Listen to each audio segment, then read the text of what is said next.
వస్తుందేమో భీముడికి, కానీ అవతల వారి మాట అర్థం చేసుకోకుండా విశృంఖలత్వాన్ని పొంది దానికి వశపడిపోయేటంతటి కోపం మాత్రం భీముడిది కాదు. నిజంగా అటువంటి కోపం భీముడిదైతే విరాట పర్వంలో ఉపద్రవాలు సంభవించాలి.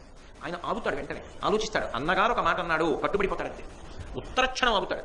నిజంగా కోపము ఉండి ధార్మికమైన కోపమై ధర్మరాజు గారి మాటకి అలా ఆగిపోయే లక్షణం ఉండడం, అంత కోపం వచ్చినా అణుచుకు నిలబడగలిగినటువంటి ప్రజ్ఞ ఉండడం నాకు అనిపిస్తుంది తక్కువేం కాదు.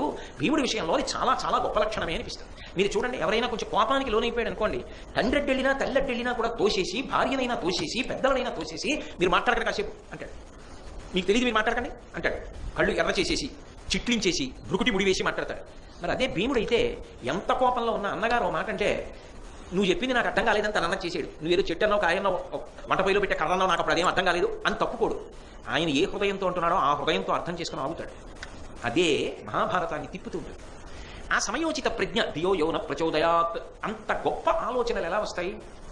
ఆపదని తప్పుకోగలిగినటువంటి ఆలోచన ఎందుకు వస్తుంది అంటే, ఎవరి ఎందు ధర్మానుష్ఠాన బలం ఉందో వారికే అటువంటి ఆలోచన వస్తుంది. ధర్మానుష్ఠాన బలం లేనప్పుడు వాడు చేసినటువంటి అధర్మం ఏదో వాడిని కట్టి కొడపడానికి ఇటువంటిప్పుడు వ్యతిరేకమైన ఆలోచన వస్తుంది. అదే ప్రమాదానికి కారణమవుతుంది. కాబట్టి ఆయన విన్నకున్నాడు. ఒక్క క్షణం ఆగాడు భీముడు. ఎప్పుడైతే భీముడు ఆగాడో అది విరాట మహారాజు గారికి చెట్టు విషయంలాగే అర్థమైంది.